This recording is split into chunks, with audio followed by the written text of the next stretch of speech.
जय हिंद दोस्तों, स्वागत है आप लोगों का आपके अपने चैनल टारगेट एजुकेशन में। दोस्तों, आज मैं आप लोगों के लिए बिहार शिक्षक भर्ती परीक्षा के लिए प्रैक्टिस सेट 6 लेकर आया हूं। दोस्तों, यह practice set IAS officer Ranjit Kumar Singh के द्वारा तैयार किया गया है। यह बिहार शिक्षक भर्ती परीक्षा के लिए काफ़ी सहायक सिद्ध होगा, इसलिए इसे आप शुरू से अंत तक देखें। अगर आप मेरे चैनल पे नए हैं तो चैनल को सब्सक्राइब जरूर कर ले और बेल आइकन को जरूर दबाइए ताकि किसी प्रकार की महत्वपूर्ण वीडियो की नोटिफिकेशन आप लोगों तक आसानी से पहुंच सके। तो आइए बिना देर किए आज शुरू करते हैं आज का पहला प्रश्न। जी हाँ, इसका आज का पहला प्रश्न है दोस्तों, देखिए आप लोग के सामने आज का पहला प्रश्न है कि किराता अर्जुनियम पुस्तक किसने लिखी थी। इसका सही आंसर होगा ऑप्शन डी, भारवी। जी हाँ, भारवी के द्वारा यह किराता अर्जुनियम ये एक महाकाव्य है और यह जो है इसमें महाभारत की कहानी इसमें सम्मिलित है। इसमें क्या है कि किरात रूप में यानी कि शिव जी किरात रूप में आए थे और धनुषधारी पांडुपुत्र अर्जुन के साथ युद्ध किए थे। वही कहानी को भारवी ने किराता अर्जुनियम नाम से एक पुस्तक महाकाव्य लिखे। दूसरा प्रश्न है कि मंदिर वास्तुकला की द्रविड़ शैली का प्रतिनिधित्व यानी कि पहचान क्या है। तो दोस्तों, द्रविड़ शैली का पहचान है विमान। जी हाँ, विमान जो होता है मंदिर के गर्भगृह के ऊपर एक मीनार होता है और द्रविड़ शैली का वास्तुकला का जो सबसे अच्छा उदाहरण है तंजावुर में स्थित बृहदेश्वर मंदिर है। कभी कभी प्रश्न आता है कि बृहदेश्वर मंदिर किस कला के लिए प्रसिद्ध है, तो वह होता है द्रविड़ शैली कला के लिए। नेक्स्ट है तीसरा, महाबलीपुरम स्थित एकाश्मीय शैल मंदिर का प्रसिद्ध नाम क्या है। जी हाँ, तो इसका प्रसिद्ध नाम है दोस्तों रथ।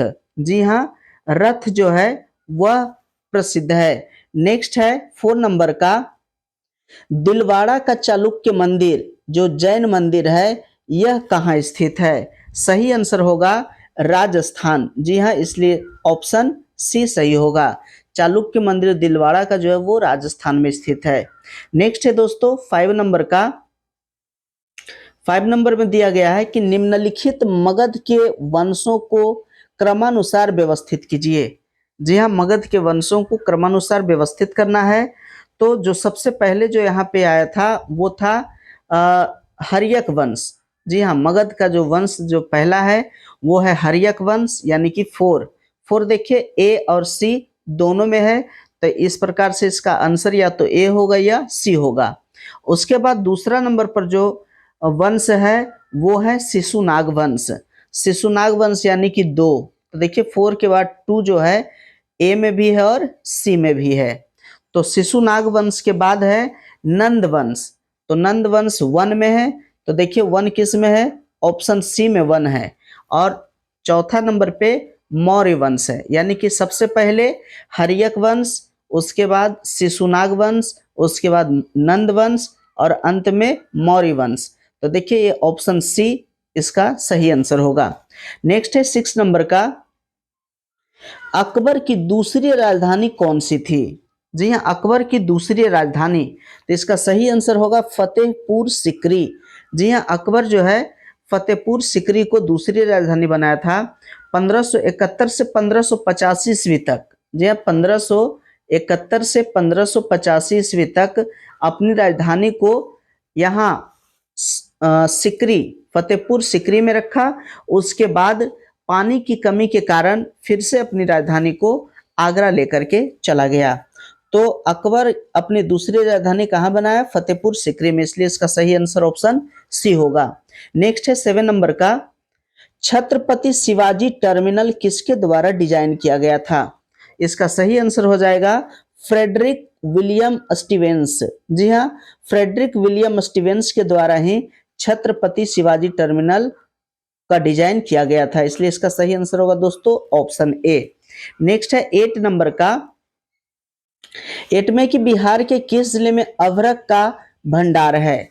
जी हाँ, अभ्रक का भंडार किस जिले में, इसका सही आंसर होगा गया जिला। जी हाँ, गया जिला में अभ्रक का भंडार है। और दोस्तों अबरख के उत्पादन में भारत जो है विश्व में पहला स्थान रखता है। जी हाँ, विश्व में पहला स्थान अबरख उत्पादन में भारत का है। नेक्स्ट है 9 नंबर का, सोन और गंगा नदी का संगम बिहार के किस जिले में स्थित है? तो दोस्तों इसका सही आंसर हो जाएगा पटना। जी हाँ, पटना में जो है सोन और गंगा नदी का संगम स्थल है। नेक्स्ट है 10 नंबर का, 10 नंबर का प्रश्न देखिए, बिहार का पहला रामसर स्थल कौन सा है? जी हाँ, रामसर स्थल।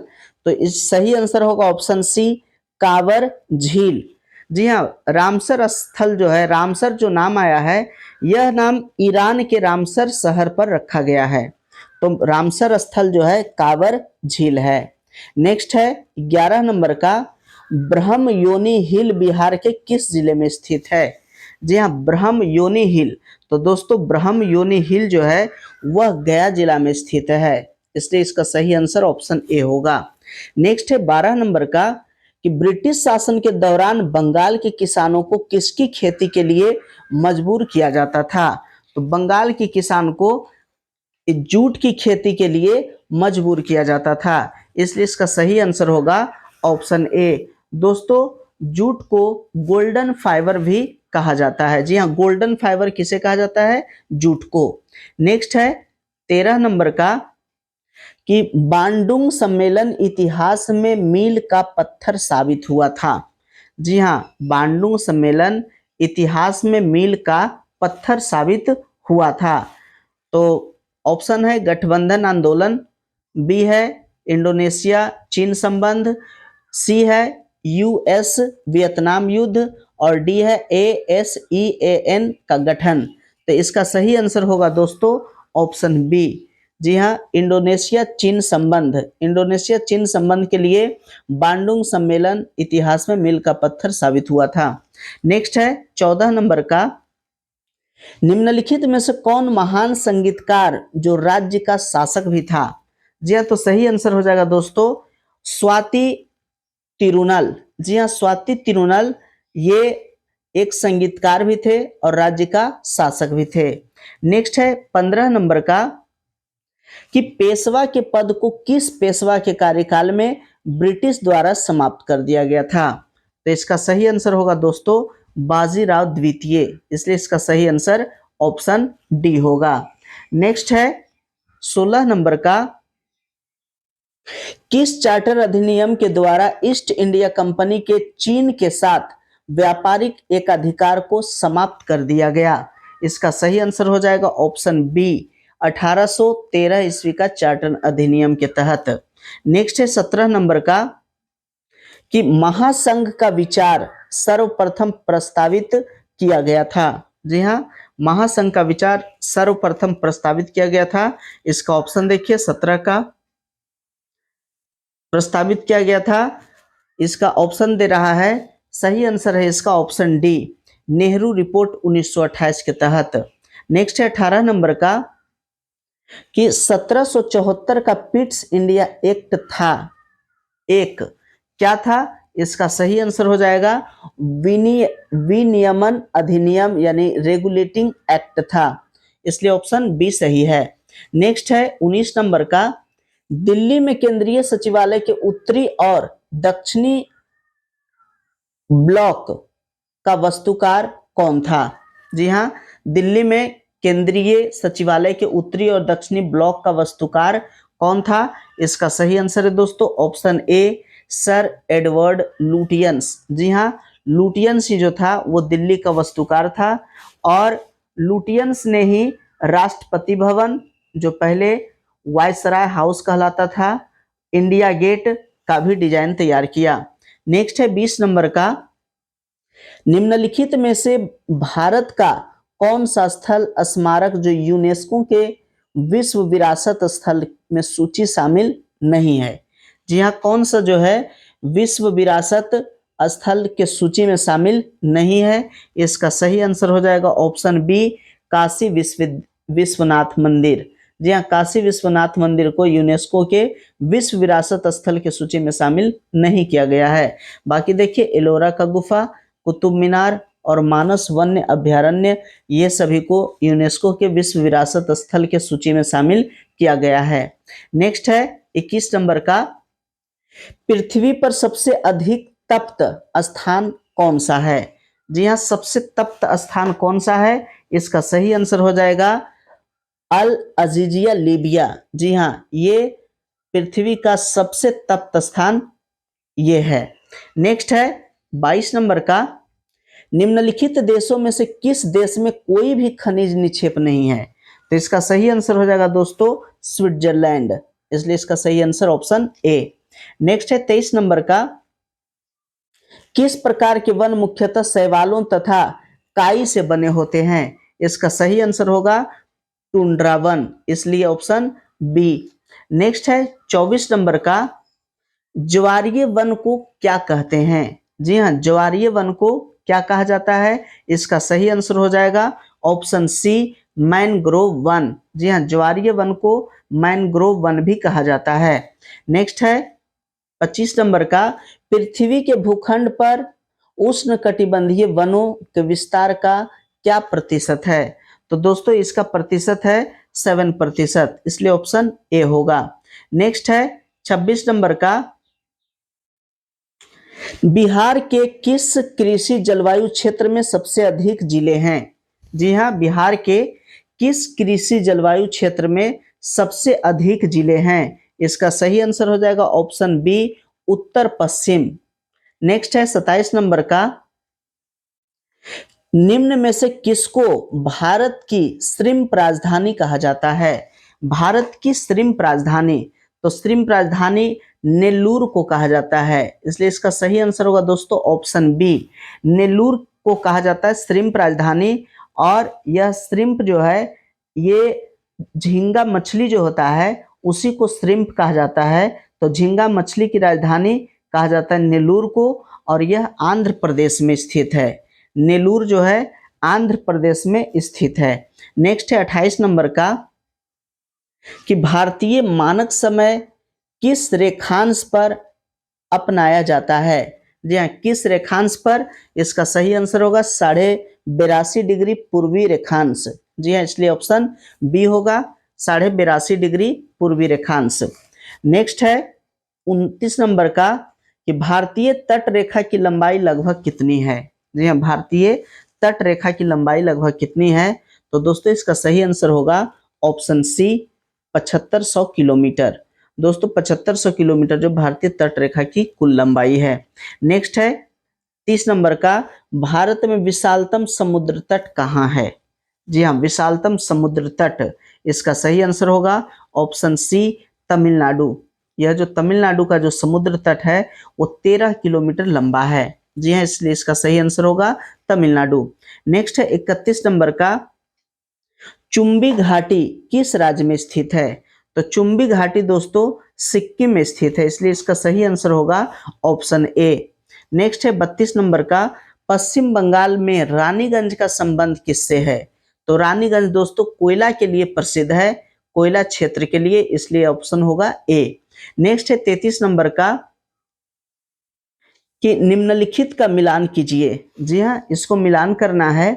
तो हजारीबाग जो है वह प्रसिद्ध है अभ्रक के लिए। जी हाँ, हजारीबाग अभ्रक के लिए, और नेवेली भूरा कोयला के लिए प्रसिद्ध है दोस्तों, नेवेली भूरा कोयला के लिए। और झरिया जो है यह कोयला के लिए प्रसिद्ध है। राउरकेला जो है लोहा के लिए प्रसिद्ध है। तो देखिए वन का डी देखिए यहाँ ऑप्शन बी में है, वन का डी।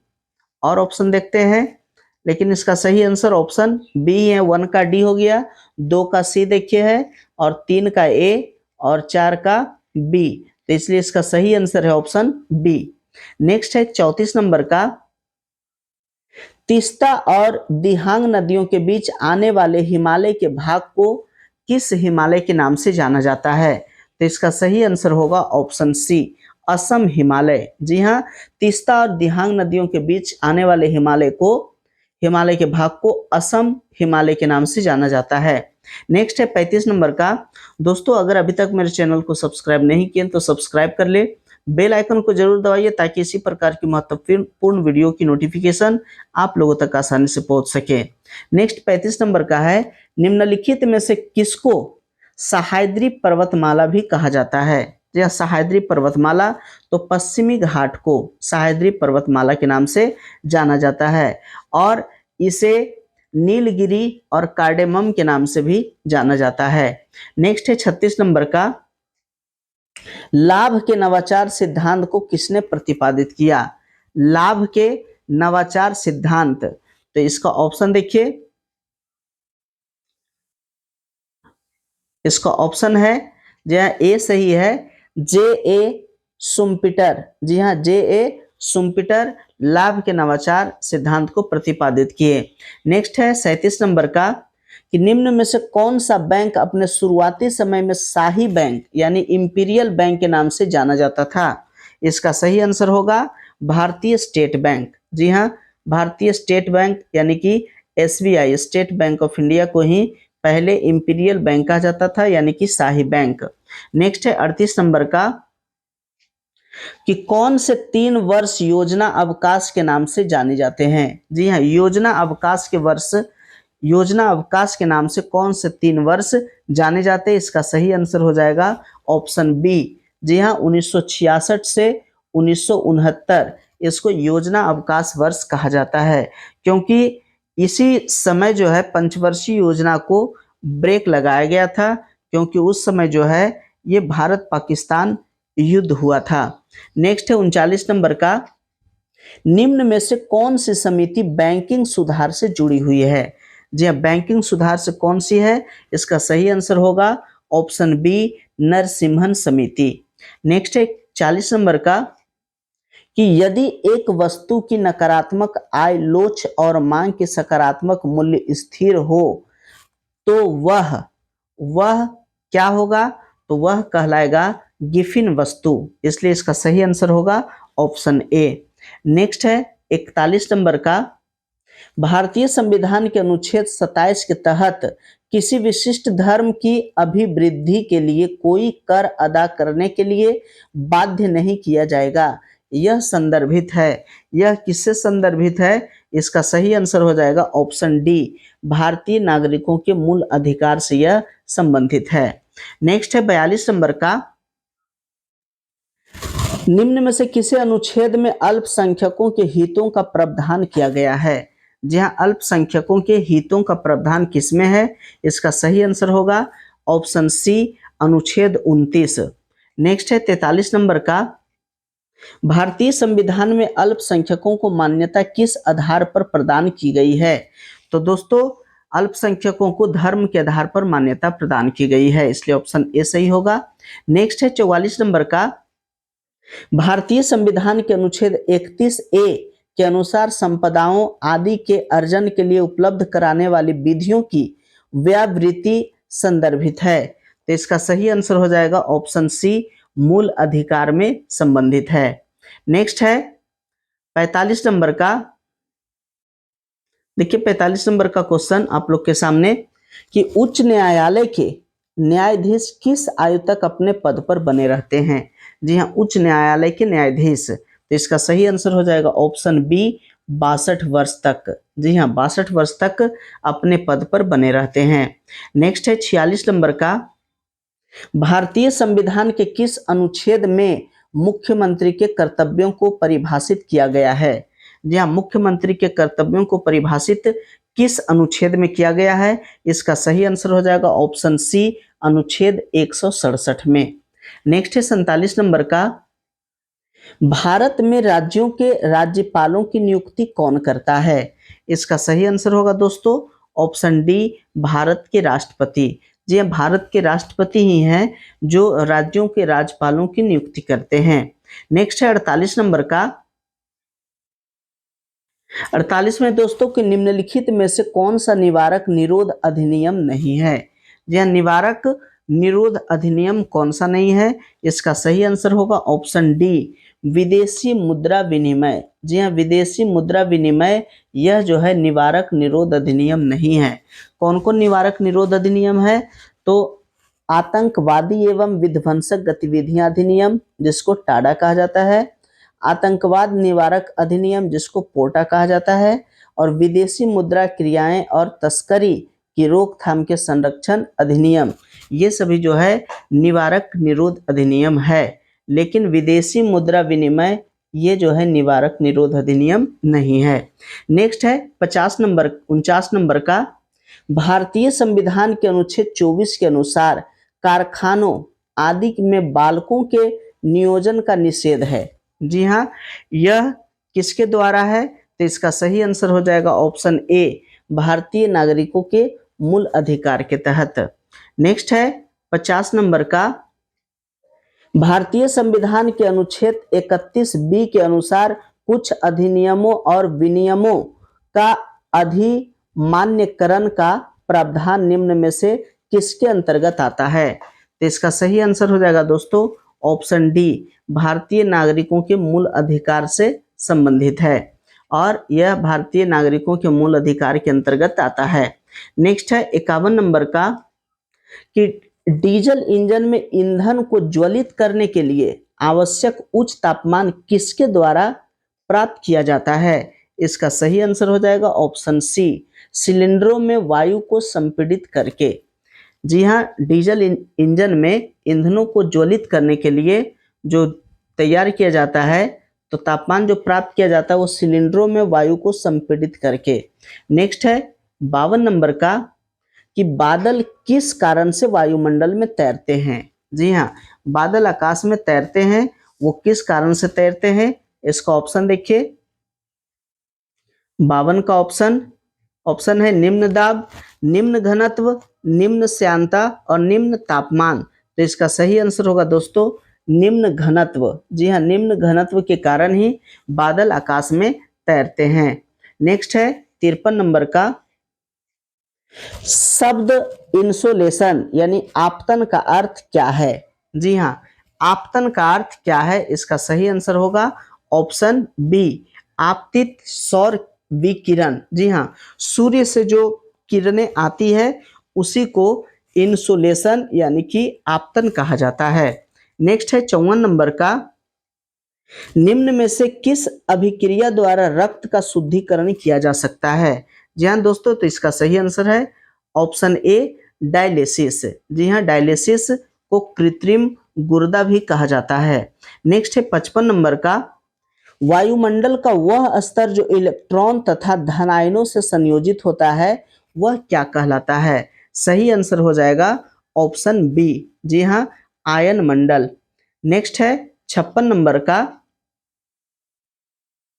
यदि बर्फ पर जल को 0 डिग्री सेल्सियस ताप पर रखा जाए तो क्या परिवर्तन होगा? दोस्तों कोई परिवर्तन नहीं होगा। जी हाँ, कोई परिवर्तन नहीं होगा, इसलिए इसका सही आंसर है ऑप्शन सी, बर्फ पर जल को अगर 0 डिग्री सेल्सियस ताप पर अगर रखा जाए तो उसमें कोई भी परिवर्तन नहीं होगा। नेक्स्ट है 57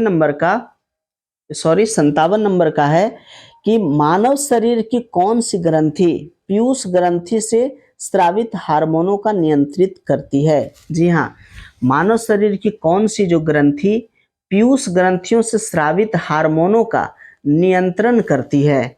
इसका सही आंसर हो जाएगा हाइपोथैलेमस। जी हाँ, हाइपोथैलेमस ग्रंथि जो है वह पीयूष ग्रंथि से स्रावित हार्मोनों की नियंत्रण करता है, इसलिए इसका सही आंसर होगा ऑप्शन ए।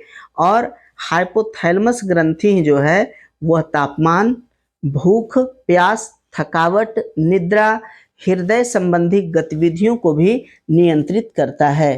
नेक्स्ट है 58 नंबर का, कि निम्न में से मनुष्य के किस ऊतक में जन्म के बाद कोशिका विभाजन नहीं होता है? इसका सही आंसर हो जाएगा, जी हाँ, इसका सही आंसर ऑप्शन बी, तंत्रिका। जी हाँ, तंत्रिका में जन्म के बाद विभाजन नहीं होता है। नेक्स्ट है 59 नंबर का, मानव शरीर की सबसे बड़ी मिश्रित ग्रंथि कौन सी है? जी हाँ, मानव शरीर की सबसे बड़ी और मिश्रित ग्रंथि तो वो है अग्नाशय। जी हाँ, और अग्नाशय ऐसी ग्रंथि है, यह अंतःस्रावी और बाह्यस्रावी दोनों प्रकार के यह स्राव करती है। नेक्स्ट है 60 नंबर का, डाउन सिंड्रोम से पीड़ित व्यक्ति को किस रोग से ग्रसित होने की संभावना रहती है? जी हाँ, डाउन सिंड्रोम से जो पीड़ित व्यक्ति होते हैं वे किस रोग से ग्रसित होने की संभावना रहती है? तो इसका ऑप्शन देखिए, इसका ऑप्शन दे रहा है एल्जाइमर रोग। जी हाँ, इसलिए इसका सही आंसर है ऑप्शन बी, एल्जाइमर। नेक्स्ट है 61 नंबर का, ब्रिटिश काल में दिल्ली से पहले भारत की राजधानी कहाँ थी? जी हाँ, भारत की राजधानी कहाँ थी? इसका सही आंसर हो जाएगा ऑप्शन ए, कलकत्ता। जी हाँ, कलकत्ता से दिल्ली 1911 ईस्वी में किया गया। नेक्स्ट है 62 नंबर का, वर्ष 1920 में प्रारंभ किया गया असहयोग आंदोलन क्यों वापस लिया गया? जी हाँ, 1920 में जो प्रारंभ हुआ था असहयोग आंदोलन, वह क्यों वापस लिया गया? इसका सही आंसर हो जाएगा ऑप्शन सी, चौरी चौरा गांव में सत्याग्रहियों ने पुलिस थाने में आग लगा दी, जिसमें 22 पुलिसकर्मी मारे गए थे। जी हाँ, चौरी चौरा जो घटना घटा था उसी के कारण से गांधी जी असहयोग आंदोलन को स्थगित कर दिए थे। नेक्स्ट है 63 नंबर का, गंगा के मैदान को एक खाली स्थान के रूप में वर्णित किया गया है। जी हाँ, तो इसका सही आंसर होगा ऑप्शन सी, जियोसिंक्लाइन। जी हाँ, जियोसिंक्लाइन के रूप में वर्णित किया गया है। नेक्स्ट है 64 नंबर का, फिनिक्स फार्म की स्थापना किसने की थी? फिनिक्स फार्म की स्थापना महात्मा गांधी किए थे, इसलिए सही आंसर ऑप्शन बी होगा। नेक्स्ट है 65 नंबर का, 65 नंबर में दोस्तों कि कांग्रेस के 1916 ईस्वी के लखनऊ अधिवेशन में कौन सा मुख्य दूरगामी परिणाम वाला निर्णय लिया गया था? तो इसका सही आंसर हो जाएगा ऑप्शन ए, मुस्लिम लीग की पृथक निर्वाचन क्षेत्र की मांग स्वीकार की गई थी। नेक्स्ट है 66 नंबर का, भारत छोड़ो आंदोलन कब प्रारंभ हुआ? जी हाँ, भारत छोड़ो आंदोलन कब प्रारंभ हुआ? सही आंसर है ऑप्शन बी, अगस्त 1942, और यह अगस्त था 8 अगस्त। जी हाँ, 8 अगस्त 1942 को भारत छोड़ो आंदोलन प्रारंभ हुआ था। नेक्स्ट है 67 नंबर का, जनरल डायर का नाम किस घटना से जुड़ा हुआ है? जी हाँ, जनरल डायर का नाम किस घटना से जुड़ा हुआ है? दोस्तों आप लोग जानते होंगे कि जालियांवाला बाग हत्याकांड से यह जुड़ा हुआ है। तो इसका ऑप्शन देखिए, ऑप्शन दे रहा है ऑप्शन डी, जालियांवाला बाग हत्याकांड। जी हाँ, जालियांवाला बाग हत्याकांड में जो गोली चलवाया था वह था जनरल डायर। जी हाँ, और यह घटना 13 अप्रैल, जी हाँ, 13 अप्रैल 1919 को घटित हुआ था। 13 अप्रैल 1919 को यह काला दिन था। नेक्स्ट है 68 नंबर का, निम्नलिखित में से कौन सी एक मीठे पानी की झील है?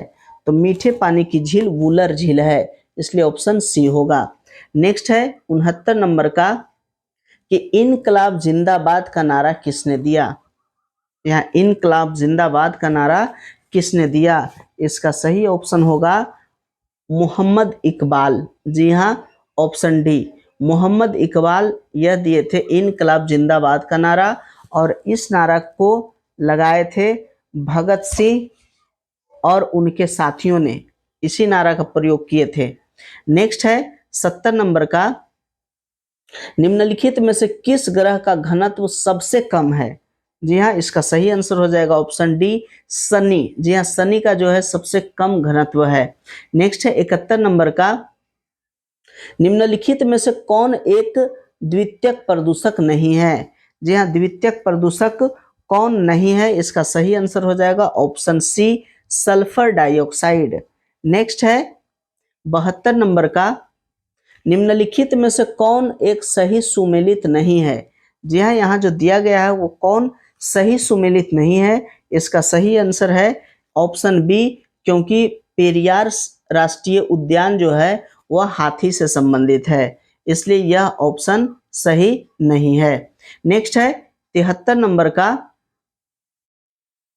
सूची 1 और सूची 2 का मिलान करना है, और नीचे जो कूट दिया गया है उसी से इसका आंसर देना है। जी हाँ, कूट के अनुसार से इसका आंसर देना है। तो इसमें देखिए खनिज, जी हाँ, खनिज जो संबंधित है यह समाप्त होने वाला है। जी हाँ, समाप्त होने योग्य खनिज संसाधन जो है यह समाप्त होने वाला है, इसलिए इसका होगा 1 का ए। सौर ऊर्जा, सौर ऊर्जा कभी समाप्त होने वाला नहीं है, इसलिए इसका होगा 2 का बी। और सी यानी कि बायोगैस, बायोगैस को होगा मीथेन तथा कार्बन डाइऑक्साइड। और वन आरोपण यह वर्षा से संबंधित है, इसलिए इसका सही आंसर हो जाएगा ऑप्शन ए। जी हाँ, ए का देखिए 3 है और बी सौर ऊर्जा, बी का देखिए 4 है और सी का 1 और डी, सी का 2 है और डी का 1 है, इसलिए सही आंसर होगा दोस्तों ऑप्शन ए। नेक्स्ट है 74 नंबर का, पर्यावरण में ग्रीन हाउस प्रभाव में वृद्धि होती है। जी हाँ, ग्रीन हाउस में प्रभाव में वृद्धि होती है, इसका सही आंसर हो जाएगा ऑप्शन बी, कार्बन डाइऑक्साइड के कारण। नेक्स्ट है 75 नंबर का, निम्नलिखित में से कौन सा प्रदूषक संकेतक पौधा है? तो इसका सही आंसर हो जाएगा ऑप्शन सी, लाइकेन। नेक्स्ट है 76 नंबर का, निम्नलिखित ऊर्जा स्रोतों में कौन सा पर्यावरण को स्वच्छ रखने के लिए सर्वोत्तम है? कौन सा जो है सर्वोत्तम है? इसका सही आंसर होगा ऑप्शन डी, सौर सेल। जी हाँ, सौर सेल से किसी भी प्रकार का ये प्रदूषण नहीं होता है। नेक्स्ट है 77 नंबर का, सूची 1 और सूची 2 मिलान करना है और उसके अनुसार से यहाँ पर कूट दिया गया है, उसी से आंसर देना है। तो यहाँ दच्चीग्राम जो है जम्मू कश्मीर से संबंधित है। दच्चीग्राम जम्मू कश्मीर यानी कि 1 ए का 2, तो ए का 2 देखिए ऑप्शन बी में है, इसलिए इसका सही आंसर हो जाएगा ऑप्शन बी। देखिए पोपीकोंडा, जी हाँ, पोपीकोंडा का संबंध है आंध्र प्रदेश से, आंध्र प्रदेश से। देखिए बी का 1, बी का 1 और सी सरिस्का, सरिस्का है राजस्थान में, सरिस्का यानी सी का 3, सी का देखिए 3 और डी का बांदीपुर जो है कर्नाटक में है, तो डी का 4, इसलिए इसका सही आंसर होगा दोस्तों ऑप्शन बी। नेक्स्ट है 78 नंबर का, कि जैव विविधता का सबसे महत्वपूर्ण पहलू क्या है? जैव विविधता का सबसे महत्वपूर्ण पहलू जो है पारिस्थितिक तंत्र का निर्वहन है, इसलिए इसका सही आंसर होगा ऑप्शन डी। नेक्स्ट है 79 नंबर का, 79 में कहता है कि निम्नलिखित युग्मों में से कौन सही सुमेलित है? जी हाँ, कौन सा युग्म सही मिलाया गया है? तो इसका आंसर हो जाएगा ऑप्शन सी, हरे पौधा पारिस्थितिक तंत्र से संबंधित है। नेक्स्ट है 80 नंबर का, चिपको आंदोलन संबंधित है। तो चिपको आंदोलन आप लोग जानते हैं कि पादप संरक्षण यानी पेड़ पौधा के संरक्षण से संबंधित है, इसलिए इसका सही आंसर होगा ऑप्शन ए। नेक्स्ट है 81 नंबर का, जी हाँ 81 नंबर का दोस्तों,